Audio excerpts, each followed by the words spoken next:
look at, really.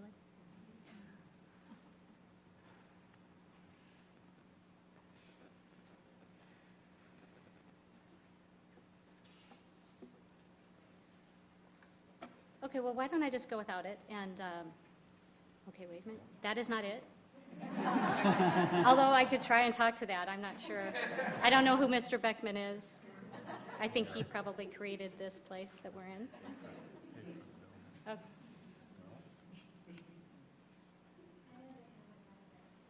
Okay. Mr. Beckman. That's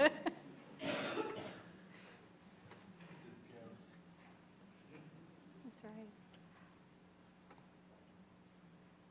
Okay, well, if it comes back up while I'm speaking, I can just try to see if there was anything in there that I wouldn't have spoken about, but otherwise, why don't I just go ahead. So good afternoon, and thank you for the opportunity to participate in today's discussion. I'm going to keep seeing Mr. Beckman. Okay, as I mentioned, my name is Tammy Seitel, and I'm the director of WIC for General Mills. General Mills is a global packaged food manufacturer, and we sell food in over 100 countries. You might be surprised to learn that we're also the third largest producer of natural and organic foods in the United States. Before I begin, I wanted to tell you a little bit about our relationship with WIC. Our partnership with WIC began in the 1970s with breakfast cereal. Concern over low program participation led to a Southern Illinois University study in 1979 that ranked Cheerios as the most preferred cereal among those participants, but at the time Cheerios was not eligible for WIC. And so we were asked whether we could increase iron, and in 1986, it's getting there, Cheerios became available to WIC participants. Thank you for that. Let's see. I have to try to click it ahead here. Oh, it's on my screen. There we go. Okay. So we already kind of covered that. So I put this up here so you could kind of see the foods that we participate in, but at any rate, so we were able to reformulate Cheerios to add iron. I do want to point out the time difference between those two activities because I think it's reflective a little bit on how the challenges for foods to easily get reformulated for WIC eligibility. So we were approached in 1979, and it wasn't until 1986, after a ton of research and testing and reformulation and shelf studies, et cetera, that we were able to launch that cereal. But today we're proud that Cheerios is the most approved cereal among WIC state agencies, and we're really proud of that. The revisions in 2009 expanded our partnership with WIC. General Mills now bridges 4 WIC categories: breakfast cereal, fruits and vegetables, canned beans, and yogurt. I will also say at the time we owned 8th Continent soy beverages, so when some of the proposed rules were going on, I was able to do a little bit of work in that category as well.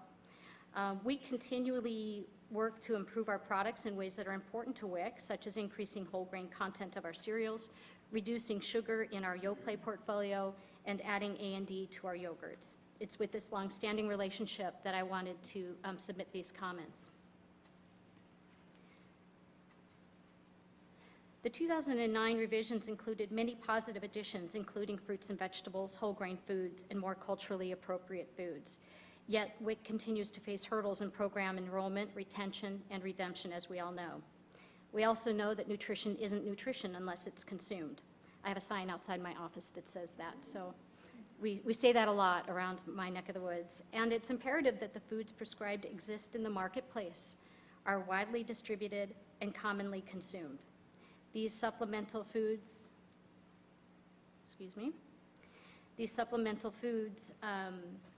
should be aligned with the dietary guidelines while still working within the framework just described: widely available, commonly consumed. What I'm going to do is just go through a couple of points on this regard, and then some specific examples underneath that. Some of them are, of course, related to our items, and some are not. So first, approve foods that readily exist in the marketplace to ensure availability. Some added foods didn't exist at all when they were added in 2009, or they had very limited distribution, such as high-protein soy beverages, 16-ounce 100% whole wheat bread, and whole-fat yogurt in 32-ounce tubs. Now, I realize that was just recently added, but it was originally proposed, as you guys all know, back at that time. So one impact related to yogurt involves whole-fat yogurt, the only type allowed for kids aged 12 to 23 months of age. And I think you're going to hear a little bit of a consistent thread with some of the speakers. Because that product isn't available nationally in all states, now it could be made available to some vendors, but it's not sitting on the shelves, as you guys know. We're seeing that some states are not providing this benefit to their participants at all. So for the kids 12 to 23 months of age, because whole fat is the only thing allowed, and they can't find it, they're not prescribing yogurt at all. Given that only 1 quart of yogurt is allowed, it may be worth consideration to allow low-fat and whole-fat yogurt to young children versus them not having access. Excuse me. Second, you've heard this as well, allow up to sizing for appropriate foods to address marketplace availability and encourage redemption. So up to sizing, in case some of you don't know what that means, it's allowing participants to get up to a certain amount. So for example, with breakfast cereal, she can buy up to 36 ounces of cereal. This allows them to have access to a greater variety of brands, flavors, and sizes. And as you've also heard now, it's more likely those products are going to be sitting in the shelf. Some other WIC foods are allowed only in specific sizes, which limits variety and availability, including baby food, whole wheat pasta, and yogurt, among others. Yogurt, again, provides a good example. Using guidance from USDA FNS, almost every state that offers yogurt allows only 32-ounce tubs. The size does exist. It's probably roughly about 15% of the category, but it's such a small portion of category sales, and therefore it does have some distribution challenges, like what I just mentioned with the whole-fat version of that. In contrast, 6-ounce cups account for 37% of all unit sales. This size, along with 5.3-ounce Greek cups, accounts for 78% of all unit sales. So said another way, almost 80% of the category is not made available to WIC participants because the commonly available sizes do not add up to exactly 32 ounces. The decision to allow only specific sizes may be driven primarily to ensure participants receive the full nutritional benefit. However, low redemption rates among some foods suggest that the full nutritional benefit is not being realized by many participants regardless. Therefore, the potential loss of a few ounces may be outweighed by the benefit of providing participants with flavors, formats, or container sizes that best meets the needs of her family. Finally, allowing up to sizing and approving products and sizes that are commonly manufactured will help minimize the significant food industry challenges that occurred with some of the prior revisions. Later during our discussion, I hope to be able to answer any of those questions that might come up, because I know we receive, and my colleagues here who are other food manufacturers, receive a lot of questions on why can't you just make this change fast enough? What's preventing you from doing it? And I'd love to be able to share those insights with you. Lastly, address the dietary guidelines areas of concern while being cognizant of product availability and participant acceptance. So I really want to emphasize that point. I think it's this nice balance that comes together where you have to make sure these foods exist in the marketplace, they're widely available, they're commonly consumed, and they provide the nutritional requirements that you're seeking to get into the tummies of the population. And that's not necessarily so easy to do, as we all know. The nutritional profile of WIC foods is of utmost importance, along with ensuring that the foods are available. This is why the scheduled review is so important. Not only does dietary guidance evolve, but the widespread availability of particular attributes within food categories evolves too. A case in point is breakfast cereals. Prior to the 2005 dietary guidelines, there was little focus on whole grains. We know that 2005 is when they called it out for the first time.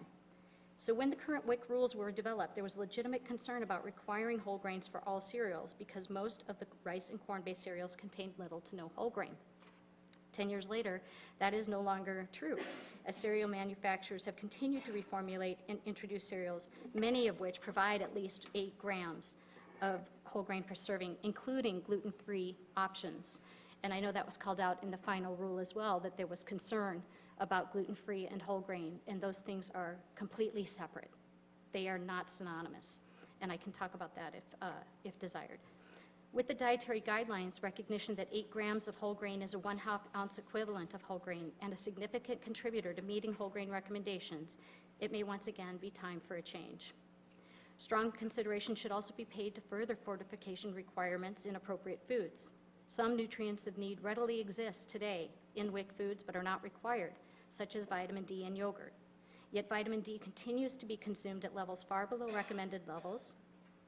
And adding that requirement, since they commonly exist in most yogurts, not all, but most, is something that should be considered. In conclusion, General Mills and other food manufacturers take great pride in developing products that meet the needs of consumers. We strive to incorporate the needs of WIC to ensure that these highly nutritious foods are readily available and are foods that WIC participants want to buy and serve their families. We appreciate the committee involving manufacturers as key stakeholders that help the WIC program achieve its mission.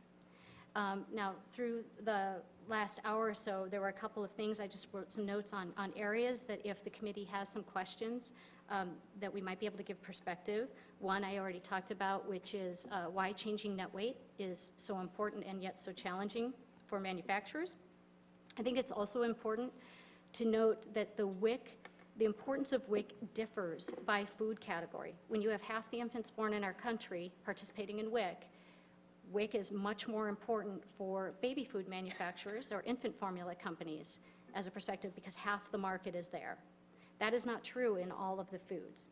For example, with cereal, if you took the 36 ounces a participant was able to achieve and you roll it up, WIC has the power to drive about 5% of the cereal category, 5. And so it differs by cereal brand, of course, but it is something to consider and to understand, and trying to understand why it is so difficult for us to make changes, such as, for example, lowering sugar in Honey Nut Cheerios.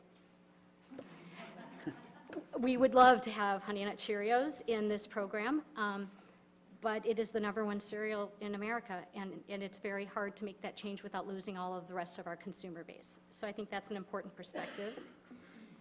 In terms of simplicity and minimizing some of the restrictions that are out there, that would go a long way. There are some restrictions, frankly, that I don't necessarily understand, like restricting herbs and spices in processed fruits and vegetables, mostly processed vegetables. That makes it very complicated. When Lindsay talked about going to the shelf and trying to look and see if that's on the list, I can understand why people don't add it. It's a complexity. So minimizing that would be very important. We can talk a little bit about cultural sensitivity. I understand that came up this morning. Cost containment perspectives. We obviously have a lot of opinions on that, and I think when WIC makes products that do not exist in the marketplace, that is when you're probably going to see food prices go up. Second point on that I would love to talk about real quickly is food costs around the country differ. Food costs in Texas are different than they are in Vermont. And there are things that states have done that are very effective in controlling food costs, and that is terrific. I once had AC Nielsen take total food costs ex beverages by market, and I overlaid USDA food prices. And it's a fascinating analysis, and I encourage you guys to do it. We can help you get that data. It's all syndicated. But what you find is that Texas has among some of the lowest food costs in the country. California, not so much. And so you've got to take into account some of those differences as well. I think there can be a case for isolating certain foods and being able to have, especially within fruits and vegetables, certain foods only, and let fresh be all. Frozen peas is a great example, or canned peas. I don't know how many, it's children's favorite, one of them, favorite vegetables, yet how many of you are buying it fresh? You're not. Doesn't exist. It's crazily expensive. So that's just an example of where something like that could make sense. And then lastly, food manufacturers have an awful lot of data at hand. Not just General Mills, my colleagues, we all, in categories that we compete in, we buy AC Nielsen data. We have NPD, NED data. General Mills at least has access to NHANES data. If we all track what states are doing, and if any of that data is helpful, I'm sure everybody would love to be able to provide you some of that, because I know WIC data is hard to find. So with that, thank you. I'm very happy to be here and happy to answer any questions.